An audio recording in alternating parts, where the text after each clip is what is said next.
I hope you're having a great day. Well, today I want to talk about how you can use the brilliance, the power of your own mind or your own subconscious when it comes to the medications that you may have to take or the treatments that you may have to go through.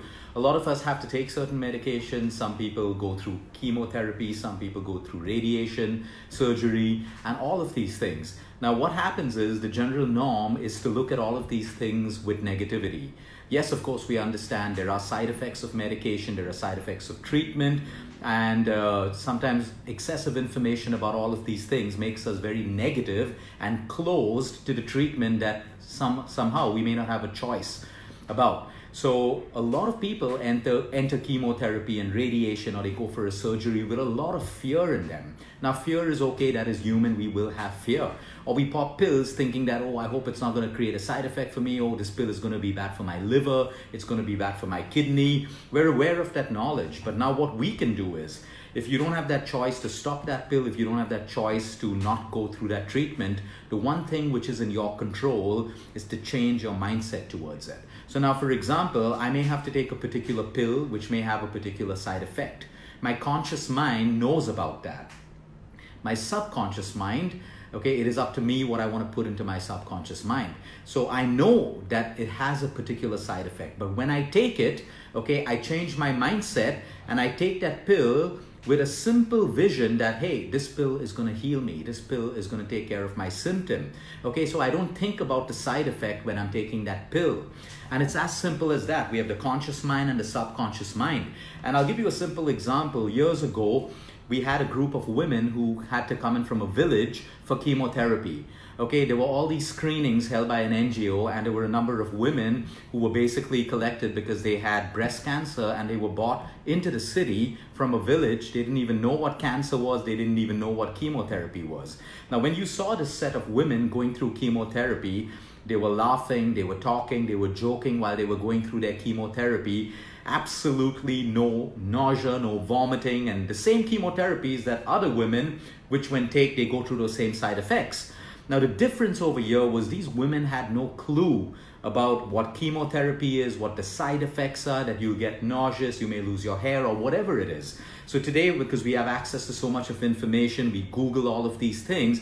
When we enter all of these things with that fear and thinking it's going to happen, believe me, it happens. Of course, I'm not saying that if you change your mind, you're not going to go through any of these side effects. No, we're not saying that. But you change the entire energy of what you're taking. It's as simple as that. So for example, if I take a Crocin without any faith that it's going to take away my headache, that Crocin is never going to work.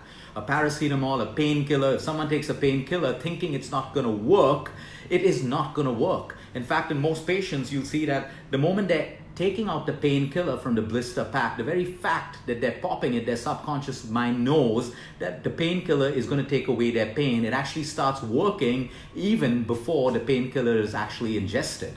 This is the power of placebo. This is the power of the mind and the subconscious. So now how can we apply this to our daily life?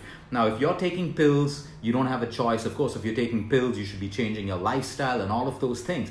But if you have to take it with the right frame of mind. Don't take it with negativity. Don't take it with fear. Don't take it with anything. Yes, your conscious mind knows that there's a side effect, and there are several lifestyle changes and dietary changes that you can make to manage that side effect. So be aware that you can do that and put your effort into that. But when you're popping the pill or taking the treatment, you have to visualize, or you need to put that thought into your subconscious mind that, hey, the pill is going to kill me. The pill is going to take away this pain. The pill is going to heal my thyroid, my diabetes. The chemotherapy is going into my system and killing all my cells without harming me. The radiation is doing that. I come out of surgery, my body is going to be whole and new. We have the ability to do that. The only thing stopping us is our own mind with the fear that we have. Fear is real. Everyone is going to have fear, but we have to work and rise beyond that by changing our mind from conscious to subconscious with the positive impact of what it is. Even if you have to make up a positive impact, your subconscious doesn't know the difference between the truth and a lie. Your conscious mind knows that. So you can trick your subconscious mind into believing that something is going to be good for you. Now, when we take this analogy and we put it into our job, not everyone has the perfect job. There are a lot of people who are working jobs that they do not like. Now that's detrimental to our health, because think, if you are spending an average of 9 to 10 to 14 hours in a workplace at a job that you do not like, for 12 to 14 hours, your cells, your entire body, everything is under stress. So if you can't quit that job, you got to be in that job for every reason. Again, find something at your workplace or something in your job that can be positive, that you can trick your subconscious mind into believing that, hey, this is good for me. Because if you make it bad for you, it already is bad. Okay, it's going to impact your entire body, your health, and everything else. Same thing as a relationship. There are a lot of people who talk about, when you get into a relationship, this is going to happen. Your life is going to change. All of this. So if you get into the relationship thinking the negatives, that's exactly what is going to happen. But if you go into a relationship, or whatever it is, relationship doesn't have to be boyfriend, girlfriend, husband, wife. It could be with parents, siblings, or whatever, with wonder and curiosity. Okay, there may be negatives that pop up at some point, but the entire energy is going to be different. So like, when there's a child, they say, 2 years old, terrible 2s, and then terrible 3s. And if you get into that parenting mode with those thoughts, exactly that is going to happen. But when you don't know about that, you don't give it significance. And in most cases, those problems don't happen. So this is how you can use the brilliance of your own mind. Imagine you get into a car and you've already predicted that you're going to be in 2 hours of traffic. So you've not even got into the car, but you're in stress mode, and everything follows. Now, there may be traffic or there may not be traffic, but you can still trick your subconscious mind into believing that, hey, I'm going to have a good journey to work today, irrespective of what happens, because what we're trying to protect is the internal environment of our body, our heart, our brain, everything that causes cortisol and stress in the human body.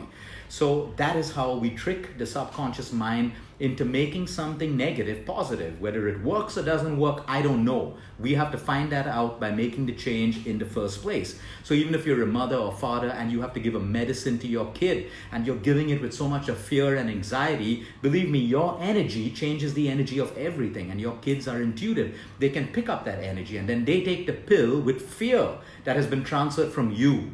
So even if you're giving a pill to your child and they have to take that pill, you tell them that you take this pill is going to heal you. It's going to help your body heal you. You change the energy of that entire event and what you're doing, and we can expect some amount of positive change. Have a great day, everyone. Until next time, eat smart, move more, sleep right, and breathe deep.